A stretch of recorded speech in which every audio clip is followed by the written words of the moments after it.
Hi children, welcome back to today's session. In today's session, I have taken grammar topic called gerund. In today's session, we have to understand how to use gerund in sentence and uh, how to identify gerund. Then how to form gerund. These are the things today in this class we are going to discuss. Okay, let us begin. Read the sentence given below. Knitting sweaters is my favorite hobby. Here they have given sentence. Uh, uh, in this sentence, below this sentence, they have given a question. What is that question? Let me read. What is my hobby? Knitting sweaters. Answer is knitting sweaters. Okay, here let me read some rules and regulations of gerund. Knitting sweaters is the subject of the verb is. Here in this sentence, knitting sweaters is the subject of the verb. Okay, I hope you have cleared. Next one. The word knitting is formed by adding ing to the verb knit and does the work of a noun. Here, what we have to understand, the word knitting is formed by ing. Basically, in this sentence,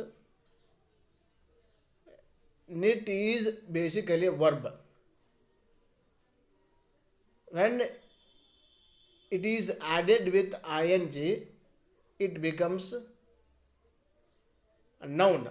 It becomes what we are discussing in today's class, that is gerund.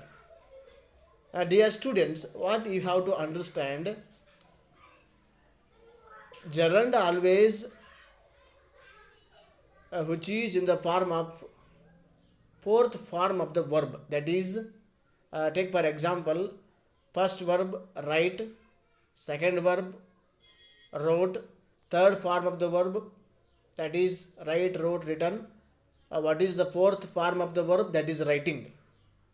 Did you get that? Is what I am trying to tell you. Gerund always it is added with ing. Basically it is a verb. So that we are discussing in today's class. Okay, and one more thing, gerund,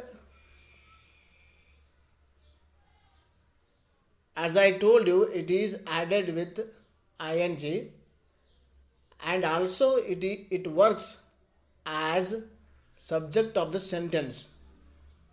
What we call, it is working as noun of the sentence.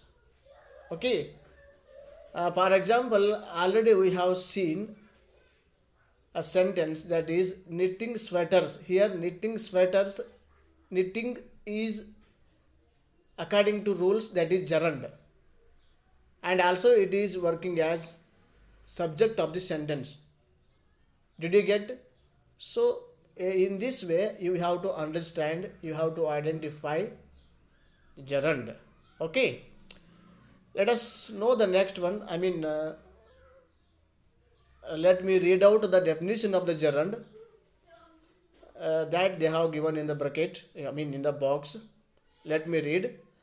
A part of a verb ending with ing which does the work of a noun is called gerund. Dear students, as I told you a few minutes back, a part of the verb ending with ing, gerund is a verb. It is added with ing and which does the work of a noun is called gerund. Okay, dear students, this is about gerund, how to form gerund in the sentence, and how to identify gerund. So that we have discussed in today's class. I hope you have cleared what is gerund. Okay, with this I will stop here. Remaining part means where we come across gerund, where we have to use gerund, and how to use gerund in different part of the sentence, that we are going to discuss in the next class. Okay, dear students, thank you for watching this video. Have a beautiful day. Thank you.